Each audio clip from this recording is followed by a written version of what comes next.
We wanted to make Thunderbolts dating back to when we were in development of Black Widow. Look up pretty good though.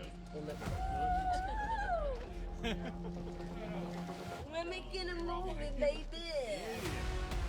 In Black Widow, we started to introduce these characters who were kind of anti-heroes.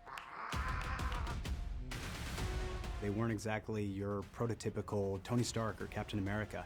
And we realized that that was kind of an opportunity to tell a new story and introduce a new team that were on this journey of redemption and discovering who they are. Okay. New assignment. You come to Red Guardian, you want a little help. No, I think I'm gonna quit. We knew that Yelena was the perfect person to kind of lead the POV of this team. I think something that I was really impressed by when I read the beginning of the script was it was taking Yelena down a road that I wasn't expecting her to go down. We find Yelena in a state of nothingness. She doesn't feel anymore. She doesn't want to be here. They send me a job, I clock in, clock out, you know. She's not interested by life, she's not interested by people, she's not interested by all the things that we fall in love with her with in Black Widow. Perhaps it is time that you followed in her path. And it is Alexei that pulls Yelena back and gives her hope again. You were happy. I'll make you something, huh? That relationship does kind of establish the true emotional core of the film, because she goes to him looking for some sort of fatherly guidance, and he's not in a place to give it in the beginning and finally is at the end. And my God, that scene between the two of them, I mean, yeah. I didn't think you wanted me. I did. I see that. I'm late, but I'm here now. Alexei, there's sort of two things. He's battling himself and his own narcissism. And the big thing that he's battling is his inability to deal with Natasha's death. Alexei, I am not your Omnichka. I haven't heard from you or seen you in a year. He doesn't reach out to her. He's not very capable in that way, and so he sort of disappears. He recedes. So he's struggling with how to be that father figure to her. Yelena! He actually is struggling with the idea of like loving someone and how to do that. I don't think he knows how to do that. But I think as the movie goes on, he sees how necessary he is to her, and it becomes inevitable to show up.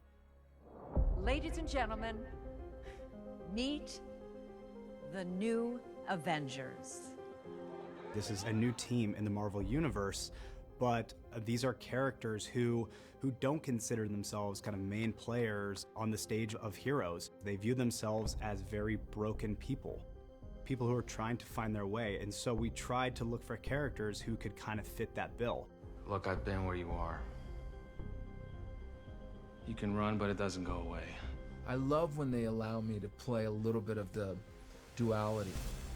That's what I love about Bucky. I love that even though he's come a long way, he's still carrying his whole life experience with him. He's not a totally different person. Steve gave people something to believe in, but you give him something to aspire to.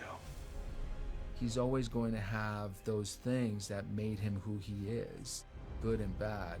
And it gives a different flavor to the choices that you make as an actor. And this, it feels like this is a very similar group. They could all go both ways. They're running away from the thing that scares them, they're running away from themselves, they're running away from the pain they didn't deal with, the guilt that they've accumulated from being out in the world and doing terrible things. Sooner or later, it catches up to you, and when it does, it's too late.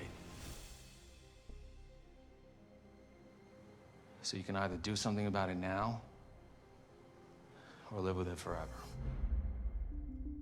Nadia, you grab his fur, that's your step in. John Walker, I liked the idea of starting him at a place where he'd been disgraced. It wasn't me!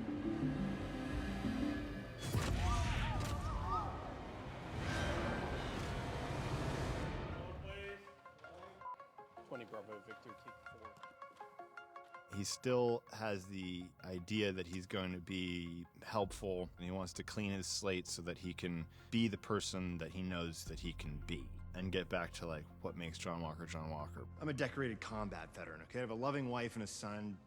Let's be honest, you guys are just cheap mercenaries, okay? So I clearly am supposed to bring you in. That was funny. Thank you. But he's never really facing the reality of who he is and what he's done to get to where he got to. That's the driving force behind John. John Walker in this movie is a continuation of his journey in trying to find his place in the world, wondering whether he's ever going to be worthy of being a hero.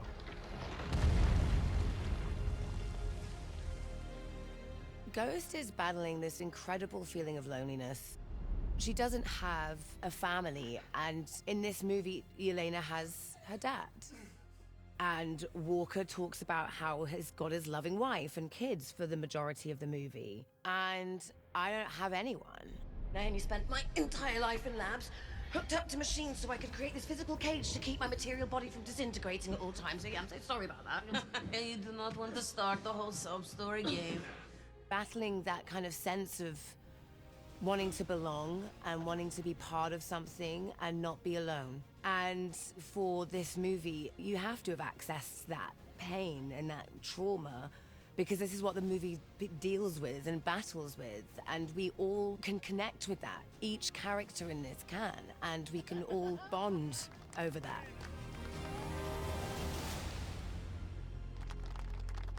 Thunderbolts is taking a different route towards heroism or towards teamwork or coming together that is about something emotionally resonant, which is about like the need for connection and togetherness, and then hopefully it adds up to something that works on both of those levels, where it is fun and it is very funny, but then maybe also leaves you thinking a little bit about some stuff you might not expect a superhero movie to make you think about.